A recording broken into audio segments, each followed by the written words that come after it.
முதல்ல அவனுக்கு 7ஆம் இடம் நல்லா இருக்கணும், அடுத்தது 5ஆம் இடம் நல்லா இருக்கணும், அடுத்தது 2ஆம் இடம் நல்லா இருக்கணும், அடுத்தது 3ஆம் இடம் நல்லா இருக்கணும், அடுத்தது 4ஆம் இடமும் நல்லா இருக்கணும். ஏன் இத்தனை வீடு நல்லா இருக்கணும்? பேர் அஸ்ட்ராலாஜின்னு தானே வச்சுருக்கேன். Astral plus logy, astral plus logic, அதுதானே அஸ்ட்ராலாஜிக். உங்களுடைய மனைவியோட நீங்கள் பள்ளியறையில் இருந்தால் தானேங்க சார் உங்களுக்கு மகிழ்ச்சி. நீங்கள் முருகனுடைய பள்ளியறையில் போய் பார்த்தா உங்களுக்கு என்ன மகிழ்ச்சி? அப்போ 3ஆம் இடம் நல்லா இருந்தால் தான் குழந்தை பெற்றுக்கலான்ற முயற்சி வரும், 2 பேருக்குள்ளேயே ஒரு இன்டிமேசி வரும்.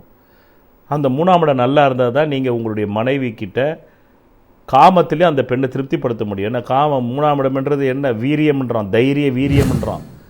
எச்ஐஜில் இருக்கிறவன் 2 கோடி 3 கோடி 10 கோடி அப்படி போகணுன்னு நினைக்கிறான்.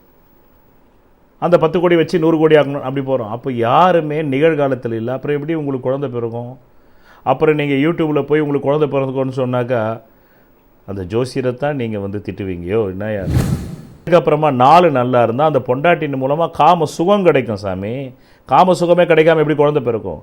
எப்படி நல்ல ஆணும் பெண்ணும் காம சுகத்தை உச்சமாக அனுபவித்து ஒரு குழந்தைய பெற்றாதான் அந்த குழந்தையின் ஜாதகம் நல்ல கிரக அமைப்பில் இருக்கும்போது அது வெளிவரும். ஜோதிடத்தை பார்க்கின்ற பார்வையில் பழுது என்றால் ஜோதிடம் பழுதல்ல, உன்னுடைய பார்வை பழுது. அப்போ ஒரு ஒழுங்கமைக்கப்பட்ட சீரமைப்பு. ஒரு முகத்தை பார்த்த உடனே அமைதி வருது, இன்னொரு முகத்தை பார்த்தா கல் எடுத்து அடிக்கலாமான்னு தோணுது இல்லை?